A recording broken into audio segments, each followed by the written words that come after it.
una pregunta que no sé por qué a estas alturas todavía me hacéis mucho. ¿El maíz es paleolítico?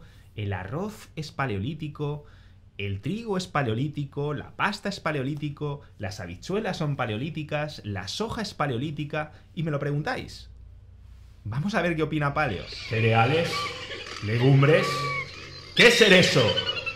Paleocazar. Paleorecolectar. Paleo no comer comida de pajarito. Parece que a Paleo no le hacen demasiada gracia los cereales y las legumbres.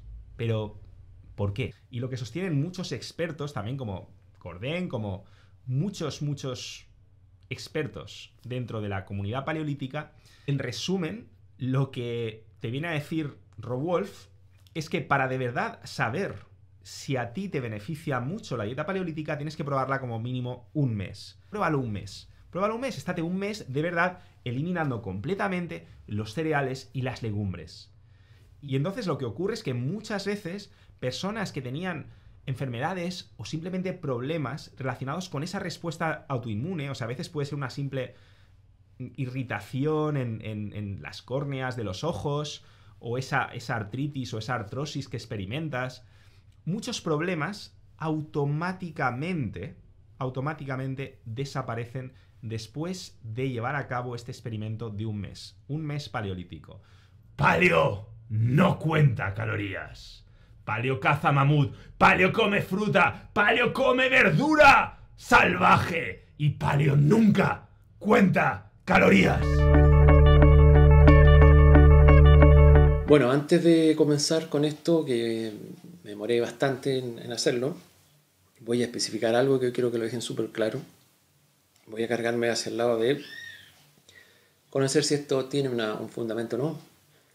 Segundo, quiero que lo dejemos bastante claro ahora, yo no soy vegano, no soy vegetariano, por lo tanto no hay un término aquí de un fanatismo, ni tampoco voy a inclinarme por el lado poco menos sentimental hacia un alemán. No, vamos a especificar bien las cosas y creo quiero que lo conozcan, que sepan cuál es mi posición y lo que voy a hablar en este video que les paso a dejar ahora. Bienvenidos residentes con este nuevo tema. Vamos a hablar hoy día sobre la paleodieta o la nutrivolución, que se conoce también, y vamos a conocer mi opinión con respecto. Primero partamos, aparte ya de este video que vimos, definiendo qué es paleolítico en sí. Paleolítico podríamos decir que es una alimentación que tenían nuestros ancestros, que era una alimentación de supervivencia, ¿ya? En la cual se alimentaban, por supuesto, lo que estaba a su alcance y a su mano, que en ese tiempo suponemos, y tal como lo dice el video, carne, fruta, verdura, y no existían los cereales, porque para los paleos los cereales ya comienzan con la agricultura y para ellos no está considerada agricultura dentro de su alimentación.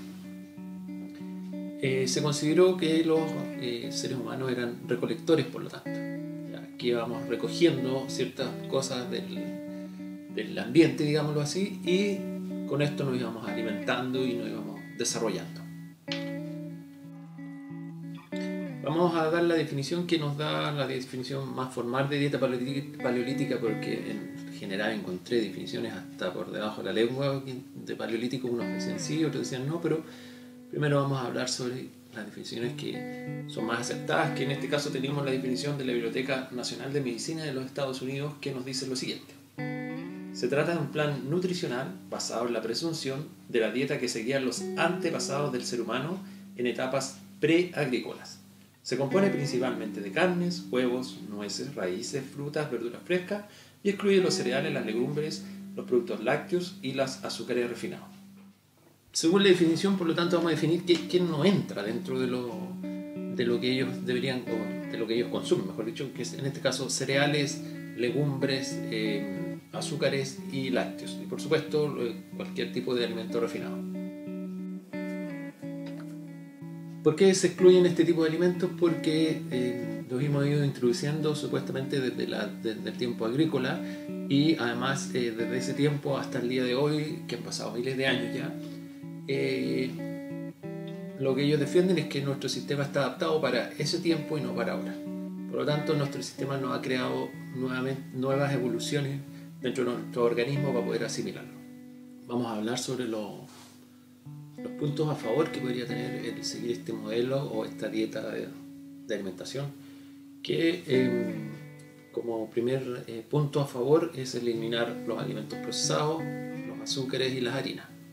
Bueno, ¿por qué eliminan las harinas? Me pueden preguntar por qué eliminan el trigo, básicamente. Entonces, obviamente las harinas están compuestas en su mayoría de trigo. Voy a comenzar a hacer unas réplicas sobre esto, que para mí es más que un estilo de vida o algo, es una moda, ¿ya? Y es una herramienta de marketing en general, este tipo de cosas de paleolítico, nutrivolución, porque en este momento voy a empezar a definir qué cosas no me calzan y qué se lo voy a dejar de reflexión. Voy a hacer un análisis morfofisiológico del ser humano con relación a los herbívoros, los carnívoros, para que sepamos a cuál nos parecemos más, ¿ya?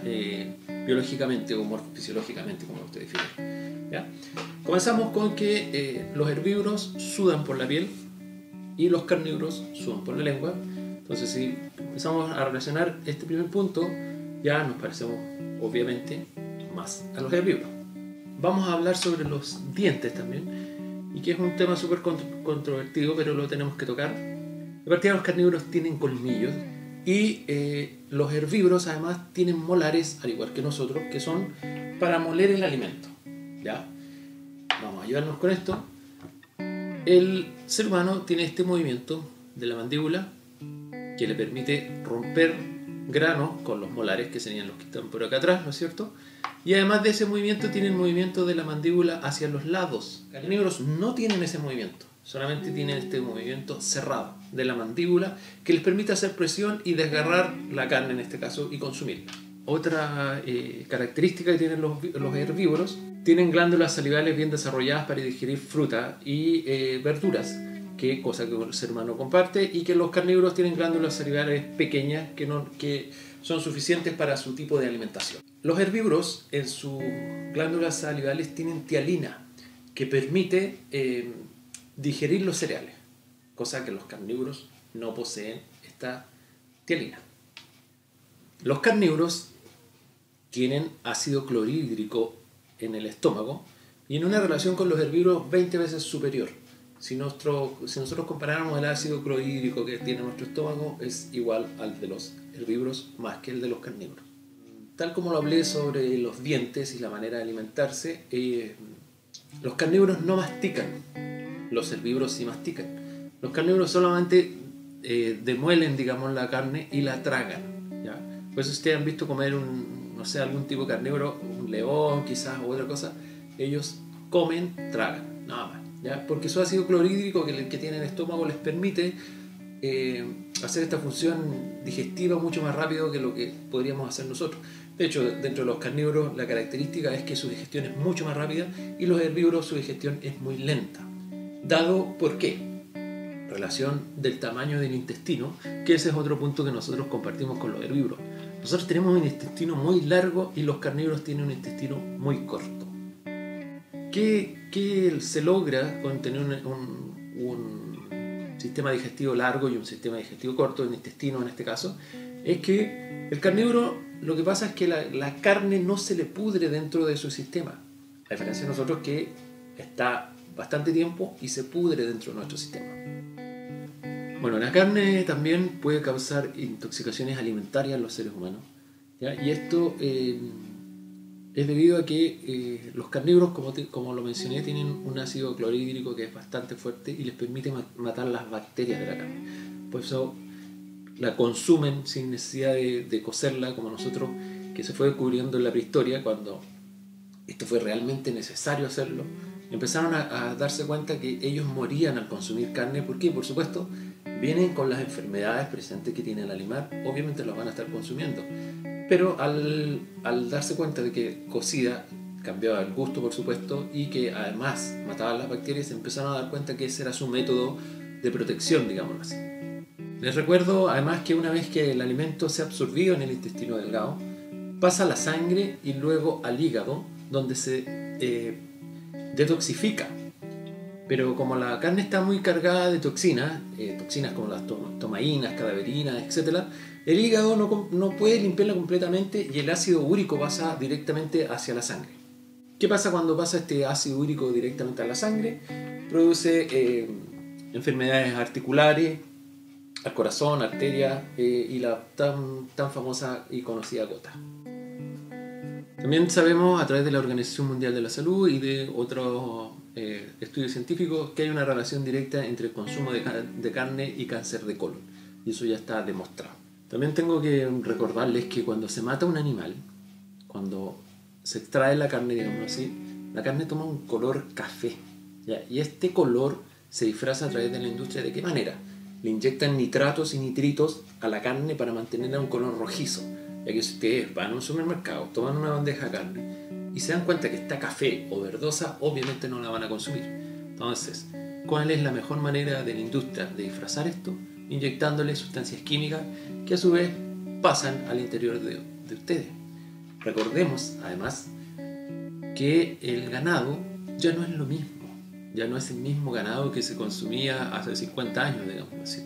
Ahora el ganado tiene esteroides, le inyectan Dianabol, por ejemplo. Dianabol, que voy a hacer un paréntesis, que hay muchos culturistas que lo toman desde los años 70, se lo inyectan en su cuerpo. Y que no sé si lo encuentran algo natural o qué, pero hoy día leía un foro que defendían el consumo de Dianabol, que tampoco, no sé de dónde salgan que ponerse algo veterinario les va a hacer bien a su cuerpo. Bueno, pero retomando el tema, se le inyectan esteroides a los animales, se le inyectan antibióticos a los animales y además cuando un animal se sacrifica, recordemos que el animal sabe que va a morir. Ya, por lo tanto, su sistema nervioso se adrenaliza y esa carne también nosotros la recibimos con toda esta toxina, con toda esta tensión, la consumimos. Ya, por lo tanto, sumen y sumen y sumen lo que están consumiendo. Por ahí también vi y leí que defendían el tema de que nosotros no podemos ser herbívoros porque los herbívoros, como las vacas, por ejemplo, que tienen varios estómagos, etc. Pero, por aquí voy a dejar algunos esquemas también, existen animales que son de estómago simple, que son herbívoros. ¿Ya? Ejemplo, los conejos, el caballo, etc. Y que tienen una alimentación 100% vegetal. ¿Ya? Y ¿a quién nos parecemos? Relacionemos. También quise que, ya que se habla de un periodo antiguo y también que se habla de que bastantes, no sé si no se dan cuenta, ¿ok? Se habla de que esto partió en Europa, en África, dicen algunos, este tipo de alimentación, etc. Pero vayámonos hacia el lado latinoamericano. Veamos cómo nuestros pueblos de origen se alimentaban. Por ejemplo, los aztecas, que su alimentación principal era el maíz, ¿ya? Los porotos y el ají. ¿Ya? Sí, consumían por supuesto pescado y algunas aves, pero su fuerte eran estos cereales. ¿Ya?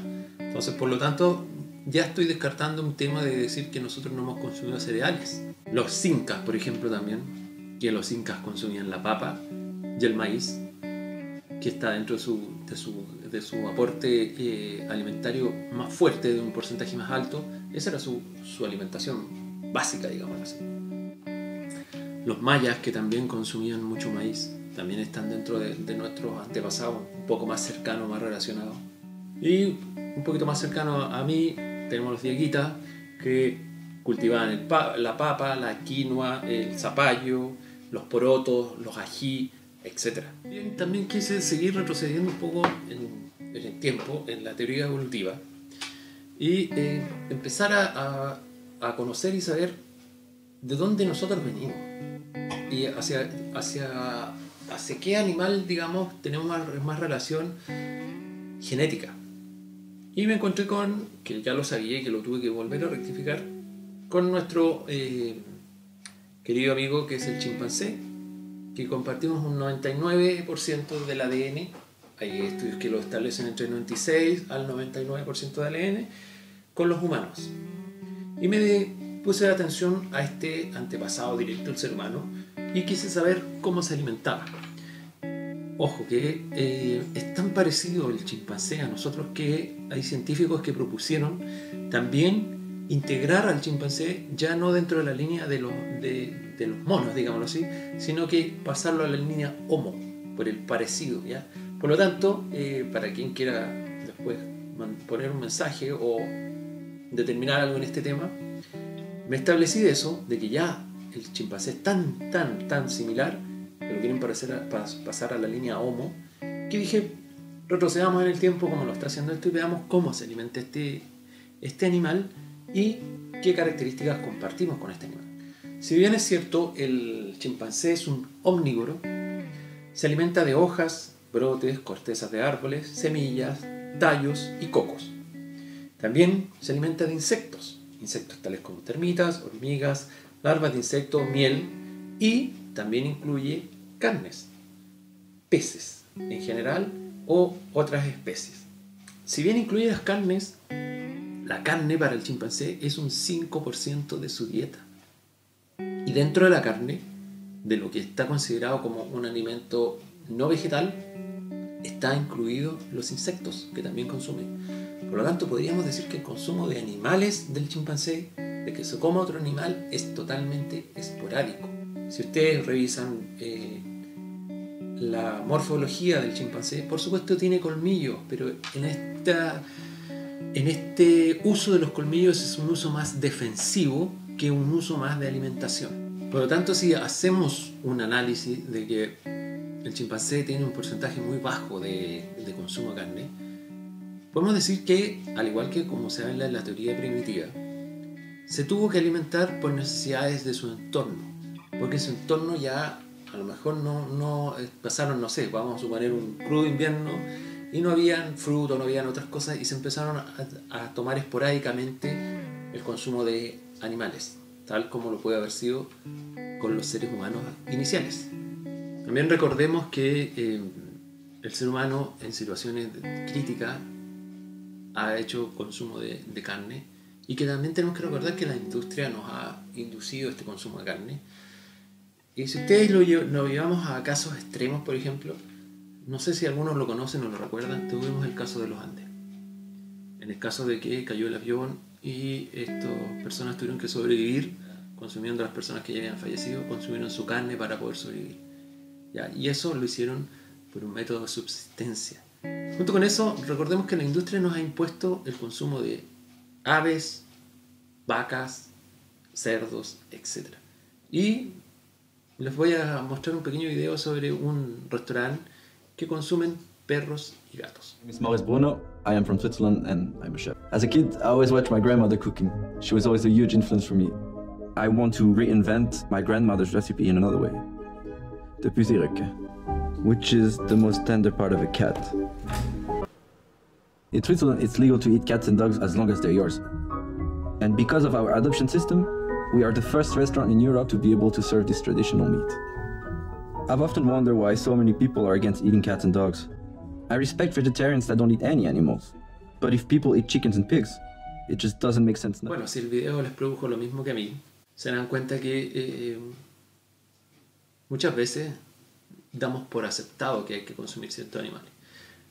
Entre paréntesis, este video es solo una promoción de algo, de un comercial, algo, no es real, ya, para que no se asusten ni lo tengan, ni lo consideren como algo real.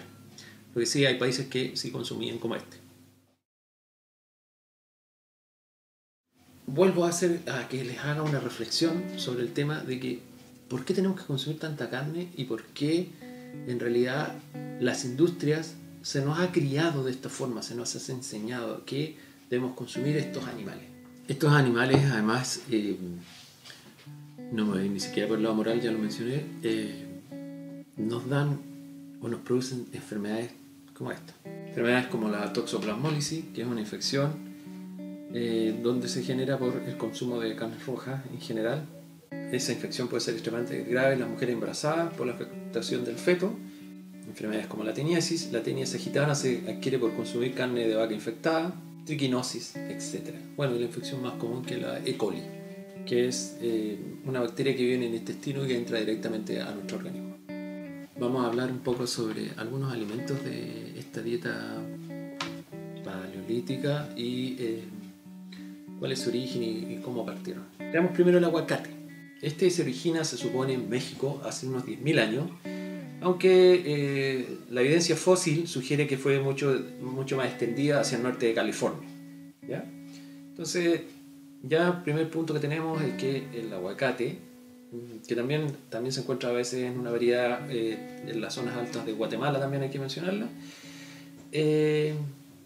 parte aquí. Entonces me pregunto si los paleolíticos de nuestro tiempo antiguo van a tener que ir a México a viajar a buscar el aguacate. Ahora veamos el arándano, que también está muy mencionado, que es una planta que crece en el norte de Europa, Asia y América, y que se considera originaria del norte de África y de Asia septentrional. Entonces ya tenemos otro punto específico dentro de nuestro mapa que nos tira hacia el otro lado directamente. Veamos ahora el caso de la gallina. La gallina ponedora moderna que nosotros conocemos es un antepasado salvaje y esta domesticación comenzó hace 8.000 años con la técnica de crianza selectiva moderna y que dieron a las clases de aves de producción de huevo y carne. Entonces tampoco como que me está calzando en relación al tiempo, hace 8.000 años que aparece esto, y digamos, ¿dónde está? ¿Dónde está mi dieta paleolítica? El consumir pollo, que lo acabo de mencionar, consumir aguacate y consumir otras cosas que están repartidas por el mundo, digamos así. Los cerdos, que se tiene el conocimiento que su domesticación fue alrededor de hace 4.000 años. Entonces tampoco me calza, a menos que ellos me digan, no, vamos a comer mamut, no sé, o otro animal, bisonte quizá, que podamos calzar la alimentación como ellos la están ordenando. De hecho, hay varios cosas que como que se contraponen. Por ejemplo, hay unos estudios que ellos dicen que la papa no se puede comer, y hay otros científicos de ellos mismos que dicen que sí, la papa se puede comer. Entonces tampoco están como en un punto claro hacia dónde va su alimentación. Entonces, resumiendo un poco, para que se vayan formando una idea, las dietas son según la zona donde el ser humano se distribuyó. Y por supuesto, las adaptaciones físicas también se producen por cambios en el lugar que yo estoy viviendo. ¿Por qué? Porque yo sé que muchos me van a especificar, bueno, ¿y cómo los esquimales comen carne, comen pescado, comen esto, y viven lo más bien sin necesidad de comer verdura? Por supuesto, porque se han adaptado a través del tiempo, digamos, a este cambio. Pero si ustedes analizan, hay civilizaciones que consumieron solamente vegetales, o hay pueblos específicos que su fuerte fueron solamente los vegetales y siguieron una línea. Ahora, muchos me van a decir, oye, pero el ser humano se ha ido adaptando a la carne. Lamentablemente, el consumo de carne, tal como lo hemos mencionado, con todos los efectos negativos que puede tener, es la industria la que nos está guiando hacia allá. Y lamentablemente están produciendo daños en nuestro medio ambiente. Si no, véanlo en estudios como estos, que son categóricos al decirnos qué daño se está produciendo por esta producción masiva por querer tener carne en los supermercados.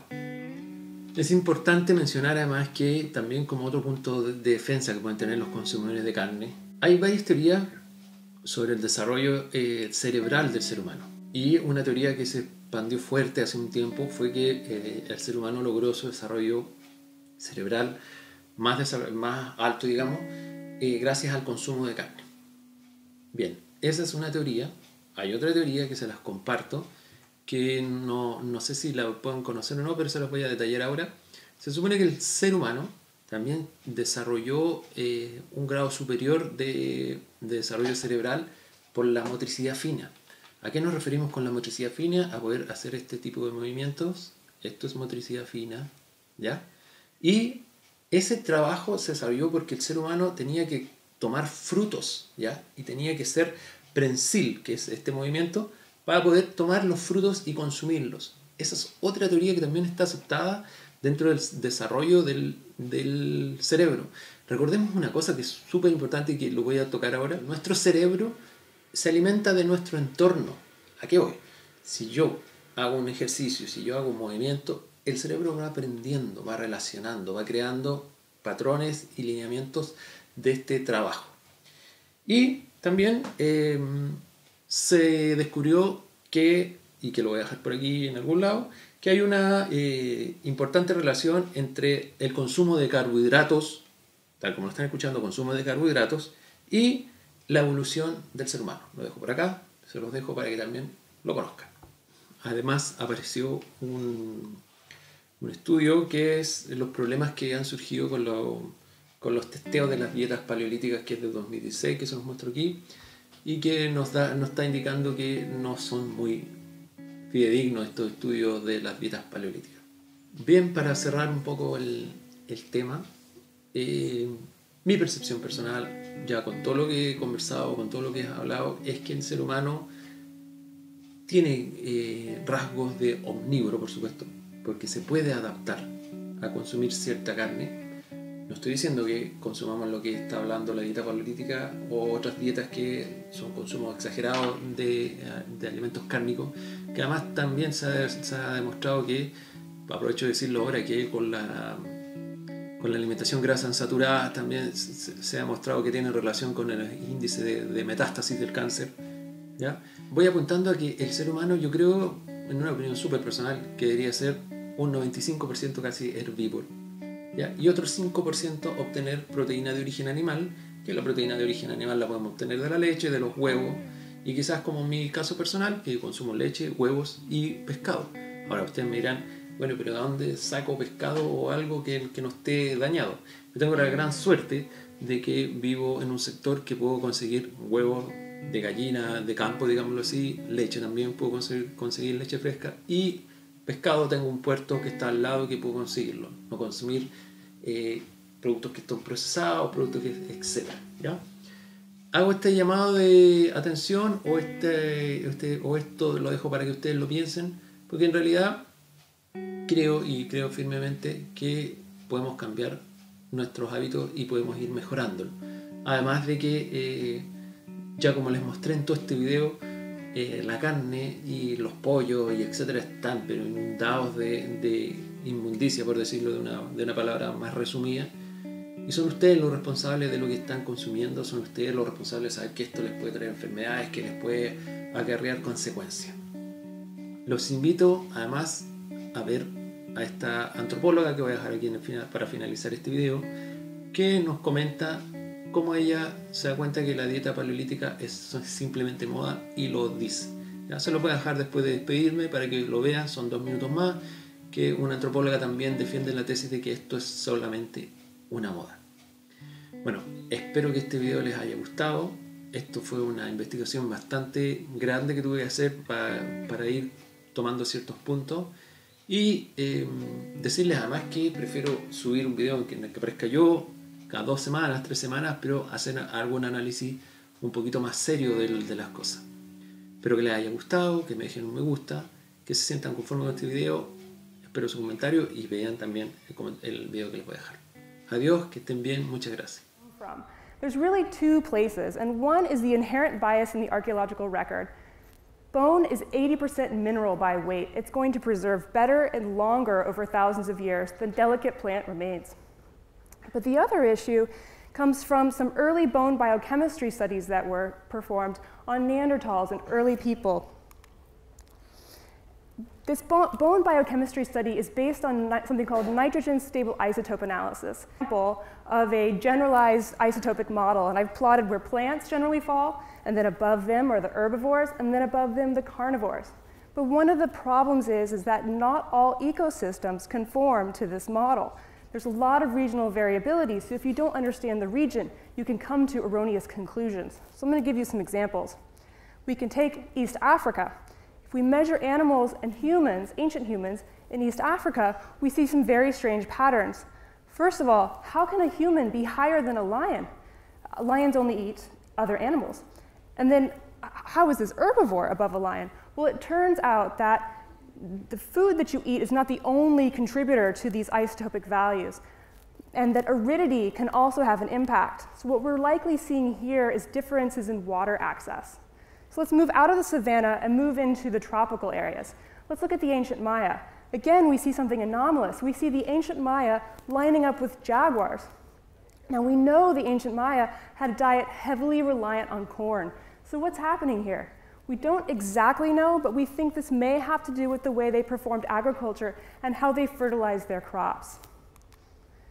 Now let's go to the Pleistocene. We see some really interesting patterns here too. We see reindeer plotting very low in the range of plants. We see wolves plotting normally where you would see herbivores, and we see mammoths spanning all 3 levels, at once plants, herbivores, and carnivores. So what we think is happening here is that in very, very cold climates, animals eat unusual things. And in this case, we think what is happening is these mammoths are eating lichens and bark, and that's giving them very strange values. So if we now go to humans, ancient humans, Paleolithic humans, and Neanderthals, we see that they plot in the same isotopic space as wolves and hyenas. Now that's true, but as I've shown, if you don't have a good control over the regional isotopic ecology, you can come to an erroneous conclusion. And I think it's premature to say this is very strong evidence of meat consumption, given how very little we really know about the Paleolithic ecosystems. So myth 2 is that Paleolithic peoples did not eat whole grains or legumes. Now, we have stone tool evidence from at least 30,000 years ago. That's 20,000 years before the invention of agriculture, of people using stone tools that look like mortars and pestles to grind up seeds and grain. More recently, we've been developing techniques where we can actually measure this thing called dental calculus. It's very interesting. It's fossilized dental plaque. We can go into the individual mouths of people, pull out that plaque, and recover microfossils of plants and other remains. My team is working on developing methods to extract DNA and proteins, and other research groups are focusing on these microfossils like starch grains, pollen, and phytoliths. Now, we're still in early days here, but even with the limited research we have, we can say that there is an abundance of plant remains inside the dental calculus of Paleolithic peoples. And these things include grains, including barley. We're finding barley inside Neanderthal teeth, or inside the plaque. We also have legumes and tubers.